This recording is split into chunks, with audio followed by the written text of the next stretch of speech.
So mga kapatid, andito ulit tayo sa ating Morning Revival Preview. So welcome sa ating Morning Revival Preview. Ang schedule natin ngayon ay Week 6, Saturday. So meron tayo dito dalawang verses, babasahin ko. Genesis 28:12. And he dreamed that there was a ladder set upon the earth, and its top reached to heaven. And there the angels of God were ascending and descending on it. So dito pinakita yung ladder uli, yung hagdan na kung saan ang mga anghel ay namamanik-manaog. Itong ladder na to o hagdan na ito umaabot hanggang sa kalangitan, no? At ito ay mula sa lupa. John 1:51. And he said to him, Truly, truly, I say to you, you shall see heaven opened, and the angels of God ascending and descending on the Son of Man.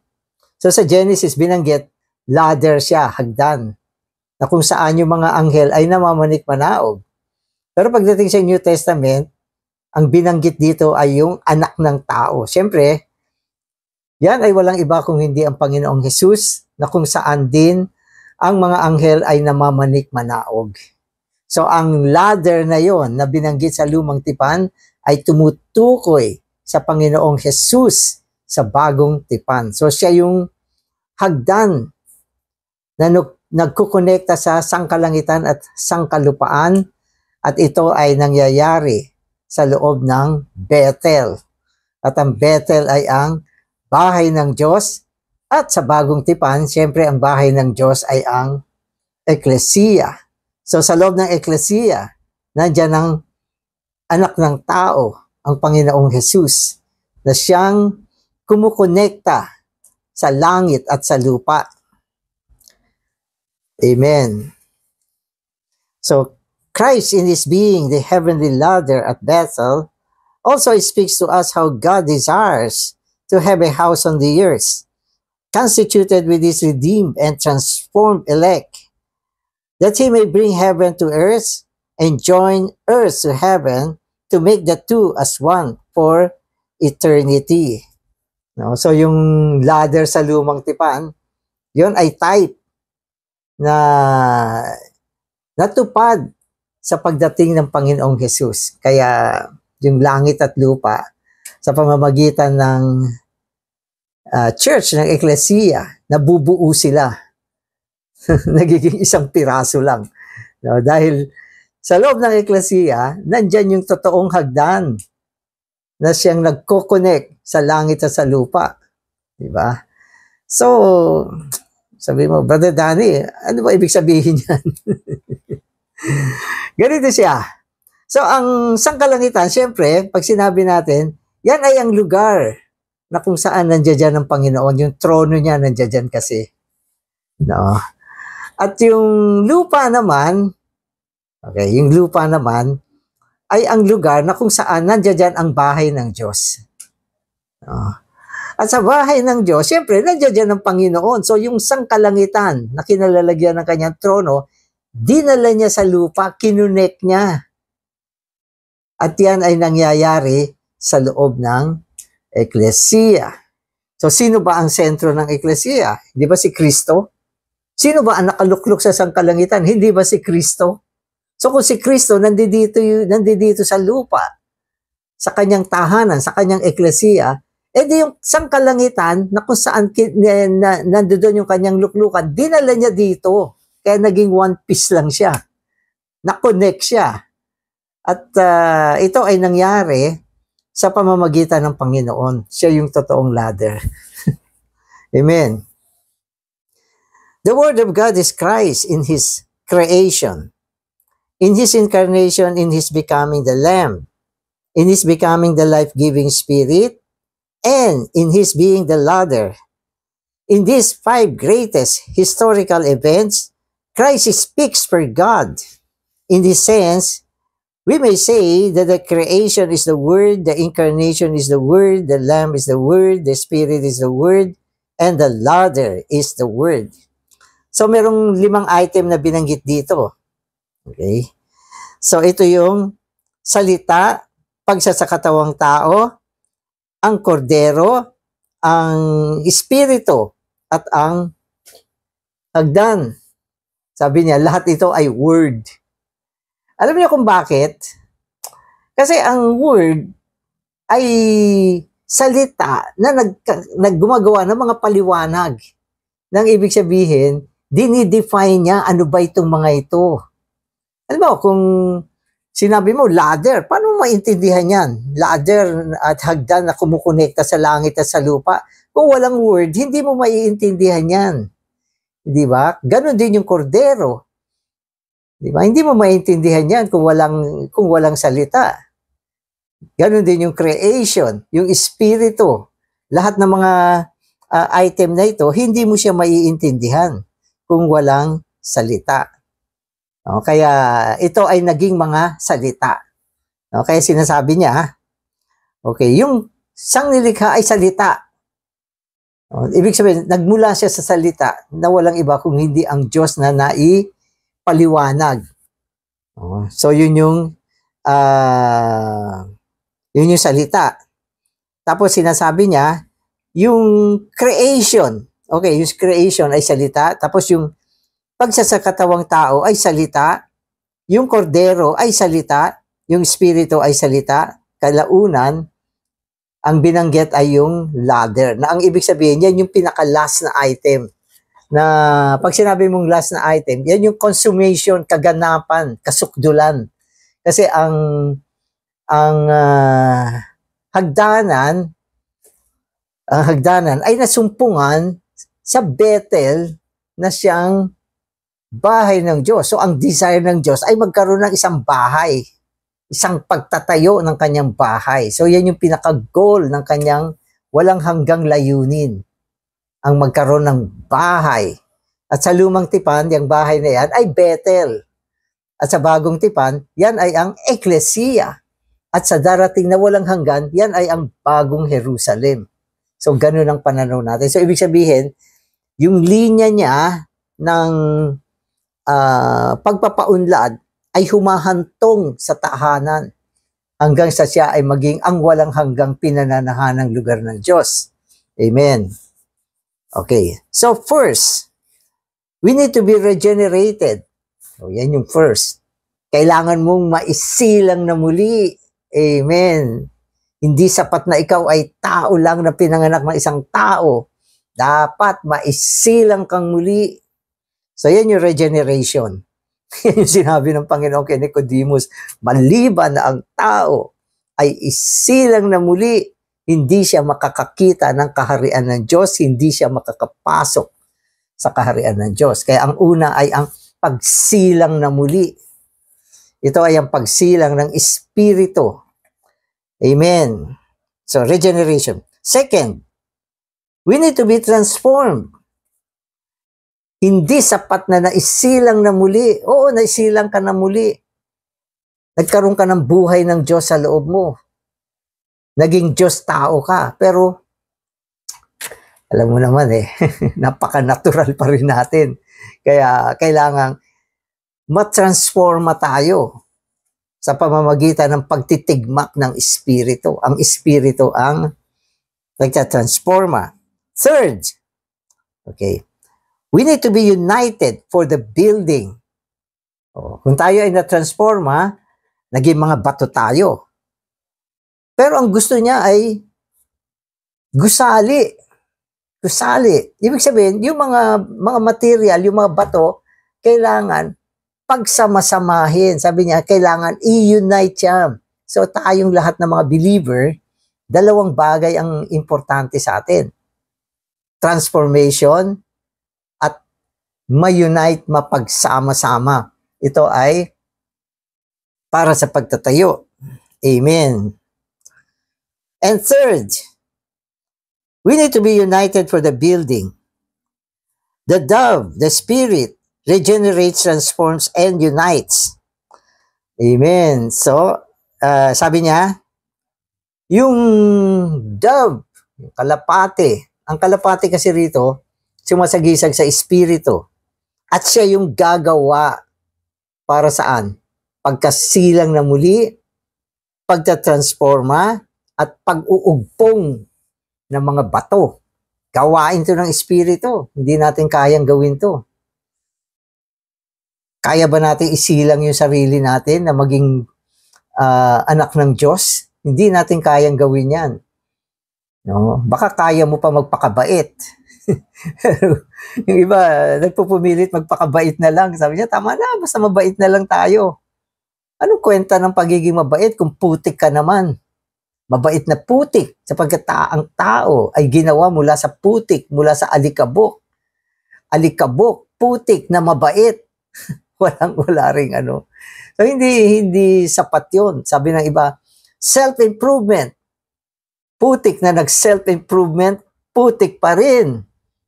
Di ba? Kaya ang gagawin ng Panginoon, itatransforma ka niya sa pamamagitan ng Espiritu. No, ang Espiritu katulad ng isang daloy. Daloy siya. Dumadaloy tungo sa atin. At dinideposit niya yung mga makalangit na ingredients tungo sa tao. Hanggang sa ang putik na ito maging isang mahalagang bato. Kaya sa New Jerusalem, di ba, sinabi doon, ito ay tigmat ng mga precious stones. I think 12 kinds of stones ang nandiyan dyan sa New Jerusalem. Yan ay sagisag ng transformation na isinagawa ng Espiritu. Walang putik doon. Bato ang meron doon. Amen. Okay, so,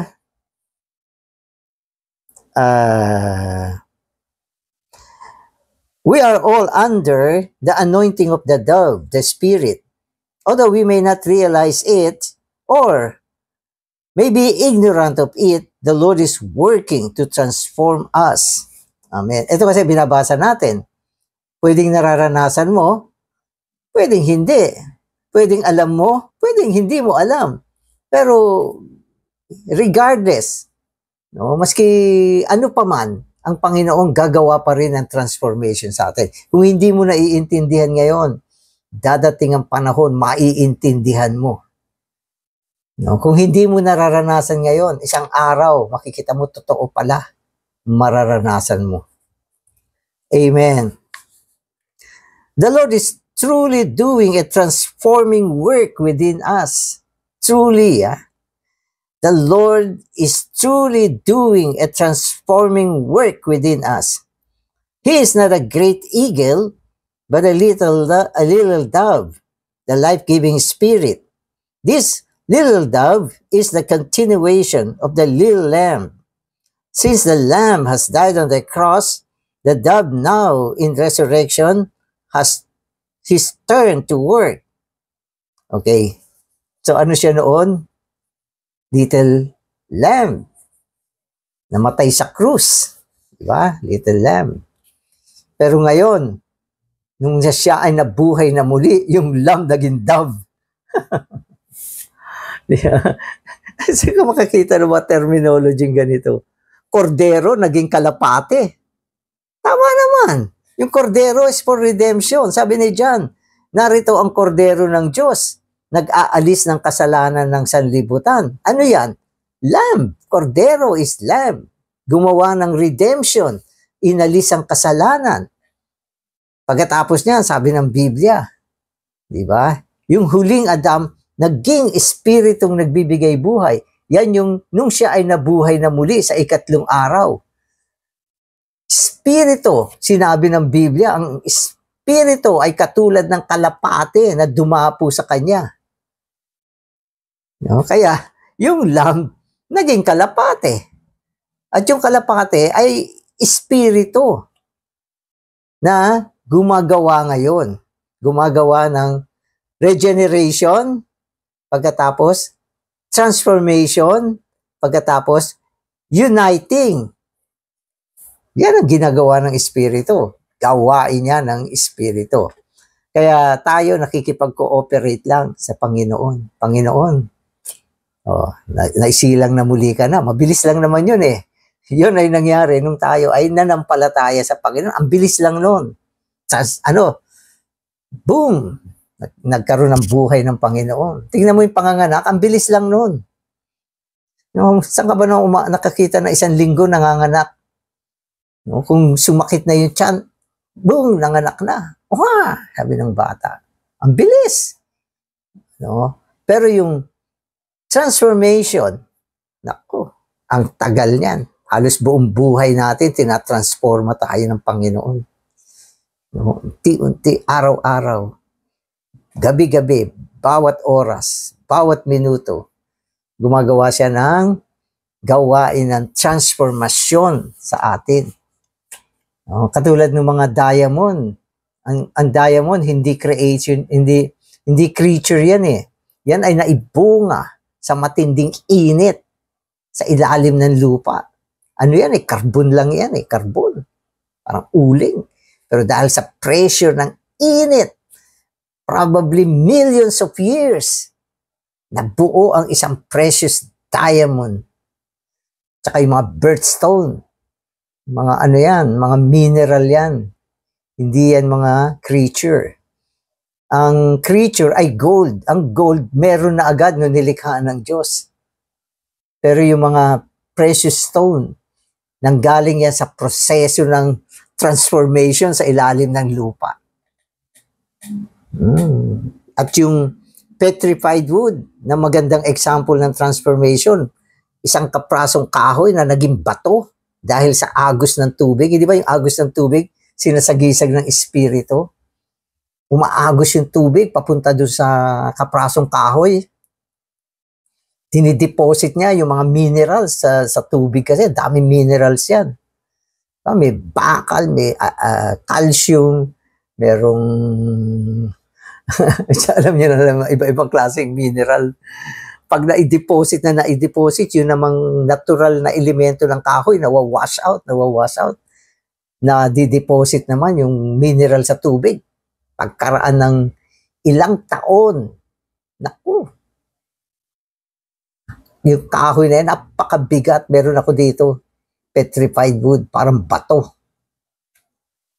Ganyan tayo. Kung wala itong mga pagsasalarawan na ito, hindi mo maiintindihan kung ano ang transformation. At ito ay kailangan natin. Ano pa?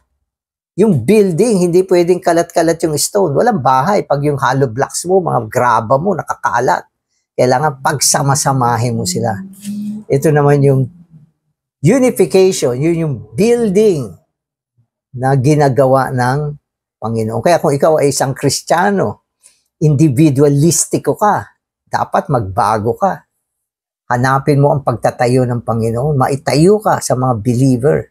Magsama-sama, mag-coordinate, mag-serve together, mag-church life, mag-meeting, mag-fellowship. So, dyan tayo na itatayo. Amen. Okay, so magbabasa na ako. The Lord is truly doing a transforming work within us. He is not a great eagle, but a little dove. Binasa ko na to. The life-giving spirit. The little dove is the continuation of the little lamb. Since the lamb has died on the cross, the dove now in resurrection has turned to work. Day by day, the little dove, as the life-giving spirit, speaks within you, rebuking you, touching your heart or conscience. In a sense, we have inward rest. In another sense, the little dove troubles us constantly. The inward working of this little dove is the anointing. Amen. So, anointing. Sa Biblia, pag binanggit yung anointing, ito ay gawain ng Espiritu. Ang pagpapahid ng Espiritu sa loob natin. Iba't ibang karanasan at damdamin ang nararamdaman natin kapag gumagalaw yung Espiritu sa loob natin. Kumisan may kapahingahan ka. Kumisan binabagabag ka sa pamamagitan ng ating budhi. Oy, mali yung ginawa mo. Oy, yung sinabi mo. Dapat hindi mo sinabi yan. Dapat magsisi ka. O, yung mga iniisip mo. Yan ay hindi ayon sa Panginoon. Mga damdamin mo. Damdamin ng pagkamuhi. Pagsiselos. Pag-iinggit. Binabagabag ka ng Espiritu habang nagpapahid siya.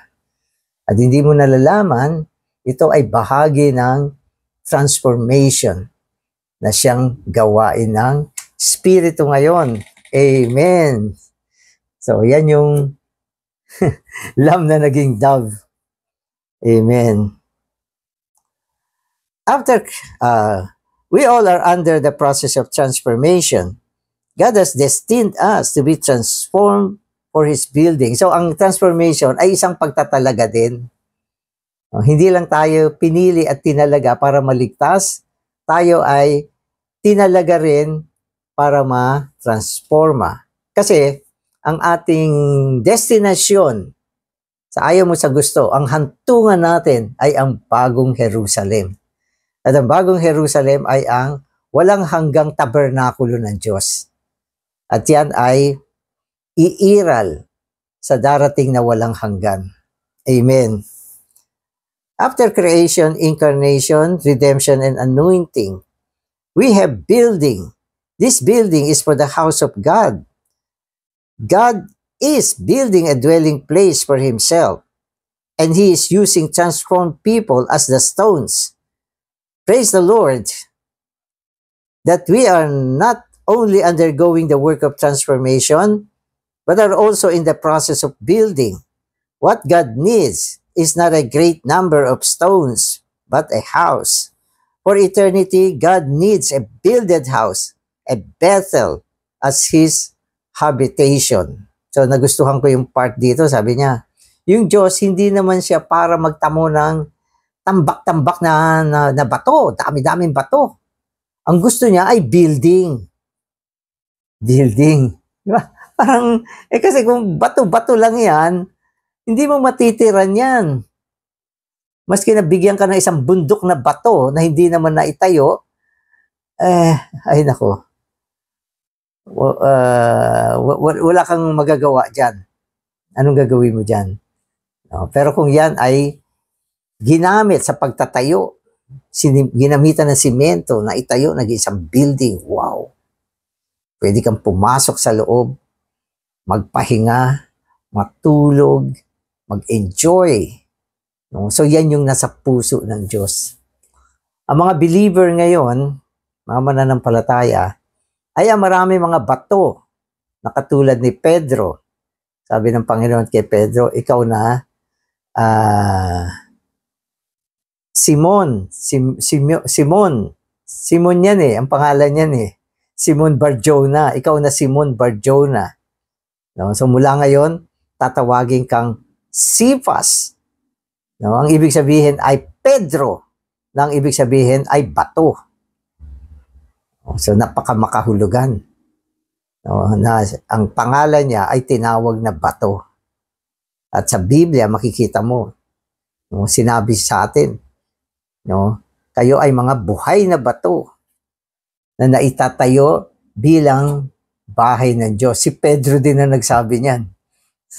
So, kasi siya ay ginawang bato, kaya sinabi niya, kayo ay mga bato, mga buhay na bato na naitatayo bilang tahanan ng buhay na Diyos.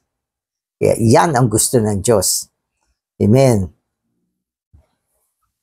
In order for the Lord to come back, He needs the nation of Israel to be prepared and the church to be built. Look at Israel. She is nearly ready, but Israel needs the church to match her. Tungkol sa pagbalik ng Panginoon, siyempre, meron dalawang uri ng tao. Ang mga Israel, sila yung bayan ng Diyos sa lumang tipan na binigay niya ang kanyang covenant. Kaya, aalagaan pa rin ng Diyos itong mga Israelites, at gagawin silang bahagi ng kanyang pagtatayo. Kaya makikita natin ang Israel ready na. Naibalik na sila kung tutuusin Ang propesiya sa kanila, yung ma-restore sila matagal na rin, na-restore na sila. Hindi ba? Nagkalat sila sa lupa, wala silang bansa. Pero pinopesiya ng Panginoon ang muling pagbabalik ng Israel bilang isang bansa. Yan yung fig tree. At ready na ngayon yan. Pero maski na ready na yung Israel, kailangan pa rin niya yung church. Yung church para makatugma, no? At maihanda ang pagbabalik ng Panginoon. Kaya dito sabi niya,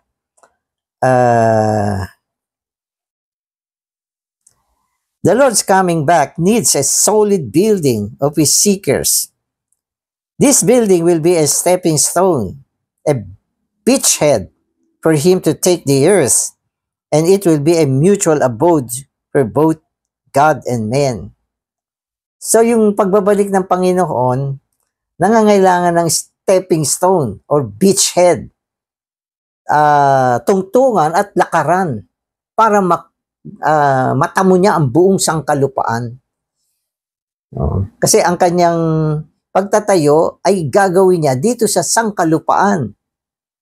At ito ay makukumpleto sa kanyang pagbabalik. Pero kung babalik siya, sabi rito, kailangan niya ng tungtungan, stepping stone. At ito ay ang mga believer na naitayo ngayon bilang tungtungan ng Panginoon. Kung hindi makumpleto yan, hindi rin siya makabalik. Kaya marami mga salita sa Biblia ang naglalarawan dito sa concept na ito. Na ang Panginoon kailangan niya ng tuntungan, kailangan niya ng lakaran para siya ay makabalik. Kaya yan ang kulang. Halimbawa, yung concept about the 144,000 living overcomers. So yan ay katulad ng konsepto na kailangan niya ng ganitong bilang ng tao bago siya makabalik. So ganyan. Kaya ang mga believer, dalawang bagay ang binabanggit sa atin. Transformation and building. Okay? Transformation, kailangan mo ng paggawa ng espiritu sa buhay mo. Building, kailangan mo ng espiritu, no? At daling ka sa cooperation, coordination, no? Na magkasama-sama ang mga believer para sa church life, no? Para sa pagtatayo ng Panginoon ngayon, upang siya ay makabalik na. Amen.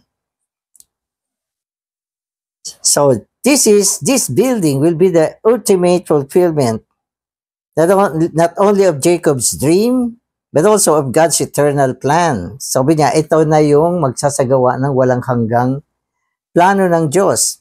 It will terminate the bridge of time and usher in the blessed eternity in the future. We must be for that building, and we must be that building. Amen. So, salamat sa Panginoon. Ngayon, naintindihan natin kung ano ang ginagawa ng Panginoon ngayon. Na yung mga stage, no, ay sumulong mula sa incarnation, na naging kordero siya, na isagawa niya yung katubusan ng tao, at nang siya ay nabuhay na muli, siya ay naging espiritu. At sa pamamagitan ng espiritu, tayo ay naisilang na muli. No? At pagkatapos natin maisilang na muli, tayo ay kanyang tinatransforma upang maging mga mahalagang bato, mga buhay na bato. No? At ito mga batong ito, gumagawa din ng espiritu upang sila ay buuin, i-unite, no? Dalhin sa kaisahan, maitayo sa isa't isa, tungo sa isang spiritual na bahay. Nasa simula, ito ay tinatawag na Bethel. No? Pero pagdating sa bagong tipan, ito ay ang Ecclesia. No? At pagdating sa walang hanggan, ito ay mapapasukdol, magiging ang bagong Jerusalem.